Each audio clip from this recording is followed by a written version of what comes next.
5 dark theories about Studio Ghibli films that will change how you see them. Introduction. At first glance, Studio Ghibli movies appear to be gentle stories, filled with flying castles, talking animals, and magical adventures. For decades, audiences around the world have adored them, placing Ghibli alongside Disney as a symbol of childhood wonder.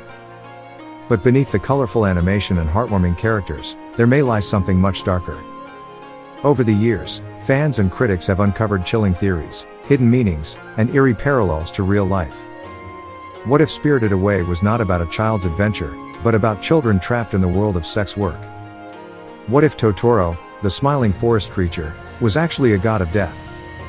What if even the most tragic war film, Grave of the Fireflies, carried hidden images of bombs falling from the sky? And what if Mononoke and Kiki, though seemingly uplifting, hid metaphors about curses, mortality, and mental illness? These are not just simple children's tales. They are layered works of art, open to interpretation, and filled with shadows. So today, we will uncover 5 of the darkest theories about Ghibli films. Officially, Studio Ghibli has denied most of them. But the fact that so many people see these hidden meanings suggests that these movies touch something deeper in our collective imagination. And once you hear these stories, you may never look at Ghibli the same way again.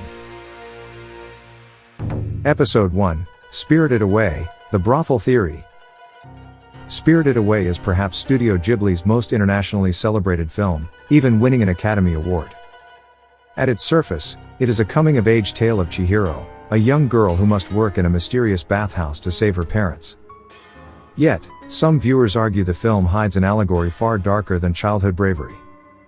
According to this theory, the bathhouse is not simply a place of fantasy, it is a metaphor for a brothel. Consider the details. Chihiro is forced to abandon her real name and is given a new one, Sen, by the witch Yubaba. This stripping away of identity echoes the treatment of girls sold into the sex trade, where personal names are taken away to enforce obedience. The spirits who come to the bathhouse are not just guests, they can be seen as clients seeking satisfaction. Chihiro's contract of servitude mirrors the way vulnerable people are trapped in exploitative systems with no escape. Even the setting itself carries hints. The bathhouse is filled with red lanterns, luxurious interiors, and secretive corridors, elements long associated with pleasure districts in Japanese history. This interpretation shocks many Western fans who grew up with Spirited Away as a childhood favorite. How could such a beloved fantasy hold such adult themes? Yet in Japan, these parallels are not as far-fetched. Historically, bathhouses, or yuya, were sometimes associated with prostitution. The link between working in a bathhouse and selling one's body would not have been lost on Japanese audiences. Moreover, Chihiro's struggle to survive in this world, to retain her true name and self, becomes a symbolic fight against being consumed by such a system. Whether or not Hayao Miyazaki intended this meaning, the theory resonates because it fits so seamlessly. It transforms the story from a whimsical journey into a haunting social commentary. Perhaps this is why Spirited Away has such lasting power. It invites both innocence and darkness, fantasy and harsh reality, all within the same magical frame. Episode 2, My Neighbor Totoro, The Death God Theory. At first sight, My Neighbor Totoro feels like one of the most innocent and heartwarming Ghibli films. It tells the story of 2 sisters, Satsuki and Mei, who move to the countryside and meet a friendly forest spirit named Totoro. For many, Totoro is a symbol of childhood, imagination, and the beauty of nature. But over time, a chilling theory began to spread across Japan. Totoro is not a harmless creature at all. Instead, he is a god of death, appearing only to those who are about to die. Let us consider the pieces of this puzzle. One of the most unsettling details is the famous missing shadow scene. In certain moments near the end of the movie, Mei, the younger sister, casts no shadow on the ground. To believers of the theory, this suggests she is already dead. Why else would a child suddenly vanish from the natural order of light and shadow? The story takes an even darker turn when you connect it to a real-life crime in Japan known as the Sayama incident. In the 1960s, a young girl in Sayama was kidnapped and murdered.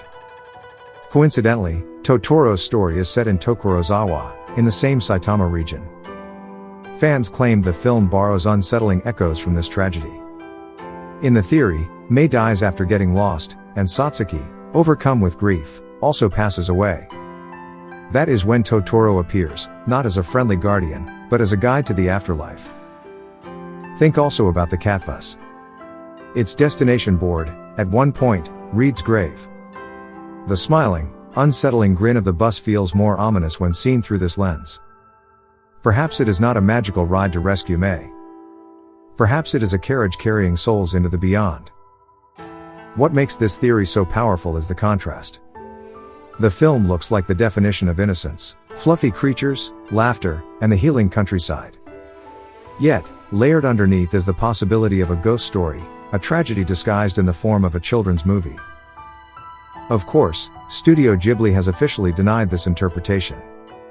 The producers insisted that Totoro is not a god of death, and that the Sayama incident had no influence on the story. But for many fans, denials only add to the mystery. Why, they ask, are the visual clues so consistent with the darker reading? Why does the tone of the film shift so strangely in the second half, from lighthearted adventure to something more surreal, almost dreamlike? Ultimately, the death god theory transforms Totoro from a friendly neighbor into something far more haunting. It forces us to ask, is childhood imagination always safe and warm? Or can it also serve as a veil to hide our deepest fears of loss, grief, and death? That is why, for many, Totoro is no longer simply a childhood icon, but a figure they can never see in the same innocent light again. Episode 3, Grave of the Fireflies, The Firebomb Theory. Grave of the Fireflies is already one of the most heartbreaking war films ever created. It tells the story of Seita and Setsuko, siblings struggling to survive in the final days of World War II. Most audiences see it as a raw depiction of war's cruelty and the innocence destroyed by conflict.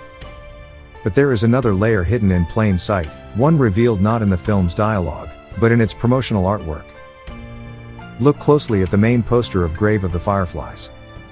At first, you see Seita holding his little sister, surrounded by glowing fireflies in the night sky. But if you adjust the brightness of the image, something eerie emerges. Among the tiny glowing lights are not only insects, but the fiery trails of bombs. The outlines of American B-29 bombers can even be seen in the background. The fireflies, symbols of fleeting life and beauty, are visually mixed with the firebombs that brought destruction and death. This duality creates a chilling metaphor. On one hand, the children marvel at the insects, innocent and full of wonder. On the other hand, the reality of war intrudes, showing that their world is collapsing from above. It is as though the very glow of life is inseparable from the glow of death. Most Western audiences already weep at the tragedy of Grave of the Fireflies. But when they discover this visual secret, the film becomes even more devastating. It is not just a story of two children, it is a meditation on how war consumes innocence itself. The fireflies and the firebombs, inseparable in the sky, remind us that in wartime, beauty and horror can never be fully separated. Continued in Part 2.